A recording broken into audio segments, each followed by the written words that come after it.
AMC. It's pretty good.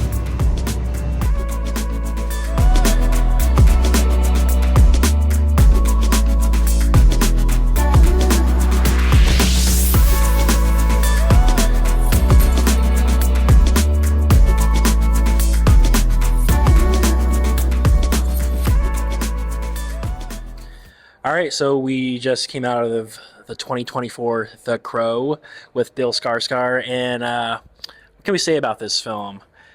Pretty average. I don't know if I would rewatch this movie. Pros, a lot of action. I think the edits and the cuts were really cool. Good violence. Third act is really weak. What do you guys think so far? I mean, from the movie. Okay, I think Bill Skarsgård and FKA Twigs had a good duo, him and the girl, and the gory scenes were pretty cool. But I don't know, it was all right.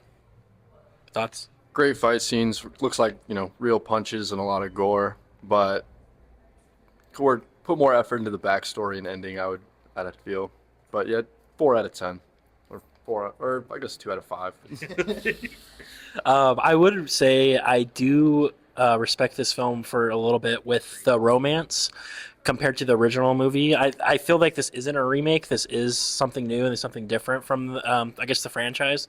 We get to see the backstory with their love a little bit more, and I thought that was really cool and interesting to see. Like he was saying, like their romance was like well connected. Like you can feel that between them.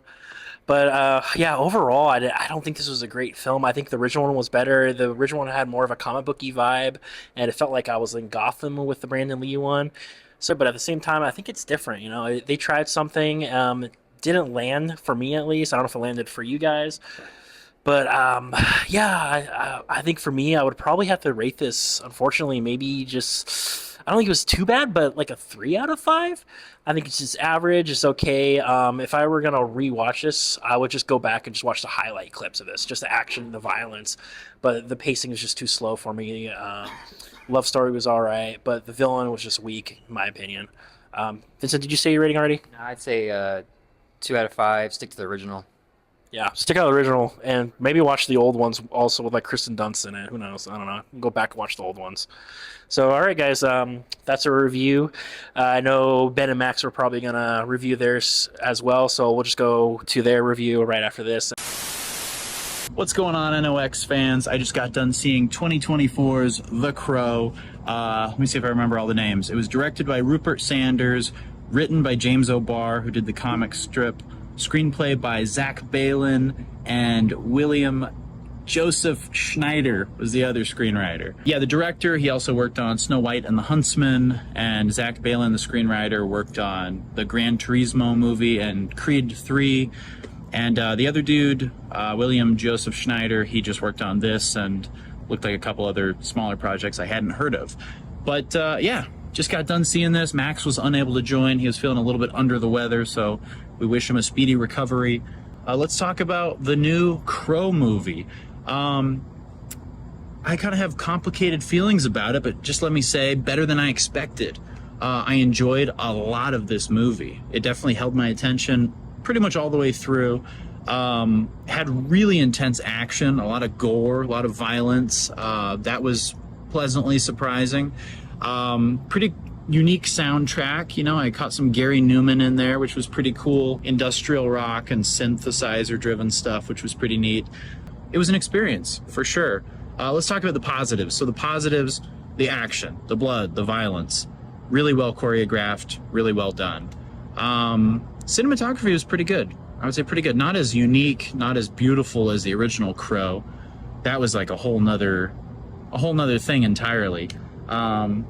This didn't have a unique look like the 1994 Crow, but it still looked good.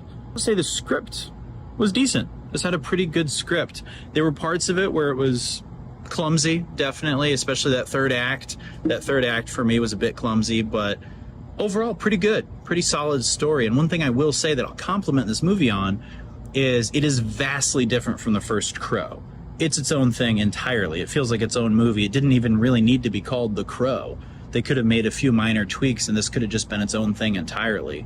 So yeah, this takes nothing away from the original because it's so radically different. It's just very, very unique. They truly did their own thing.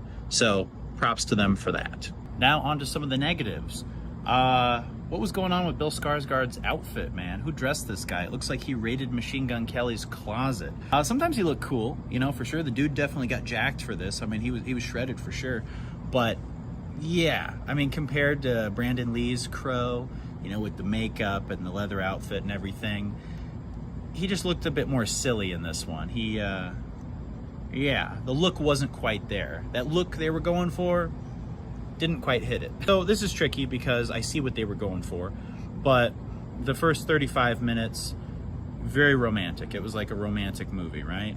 It wasn't a rom-com, but it was, you know, a little bit of cheesy romance. But I get it. They were trying to, you know, build more of a connection between the characters. They were trying to showcase how deeply in love they were. They were trying to, spoiler alert, make the loss of his love interest so much more intense. So I get what they were going for. I understand it.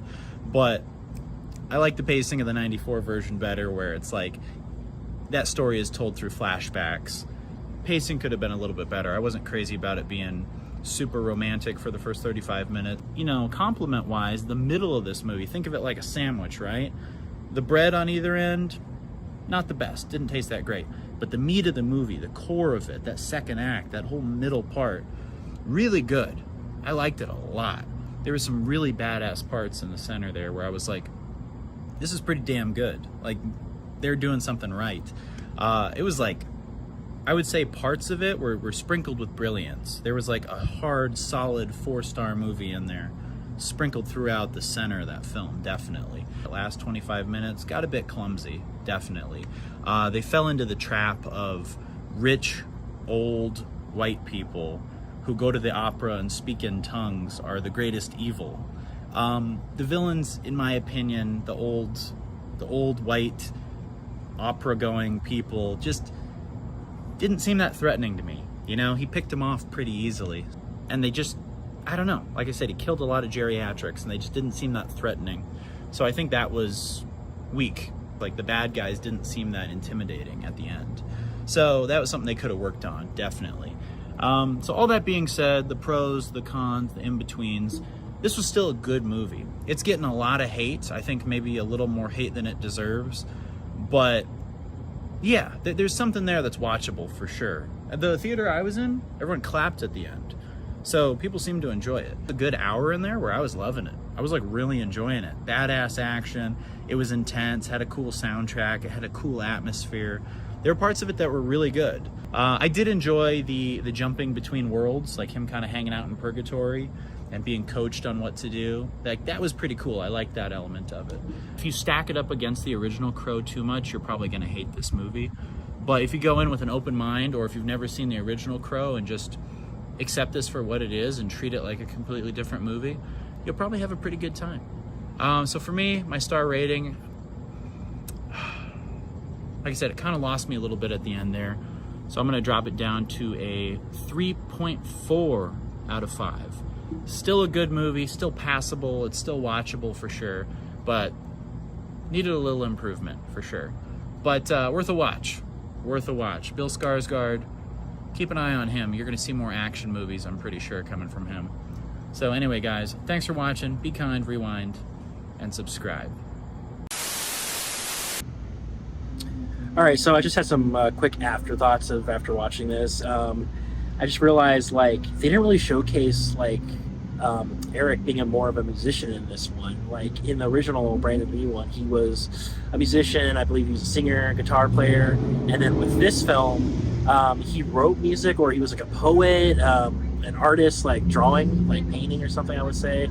But they didn't really like touch on him being a musician, which I was kind of like bummed out about. But I mean, there was like maybe one scene that they showed, just them writing music together, him and his love interest, Shelley. That's right, Shelley. I will say the movie experience lately has been not the best. Like, the last few movies we've seen, it's just not been that great. Someone brought, like, I don't know, like a 6-year-old to see this movie. This movie's rated R, bloody, gore. There's some nudity in there, some just violence and everything. And this little kid was just actually like talking throughout the entire film. So I mean, that could be a little annoying. I just don't understand when it comes to parents bringing their child to see something so intense and violence, and knowing that this movie is an R-rated film. Just make sure they watch that stuff at home. Just don't bring them during the film with talking so much. But yeah, those are my thoughts. Again, average film, 3 out of 5. I wouldn't go as low as 2 like my brother and my other friend James did. Yeah, I'll just keep it at an average 3. So again, guys, thanks for watching, and I'm looking forward to hearing Ben and Max's review. Bye, guys.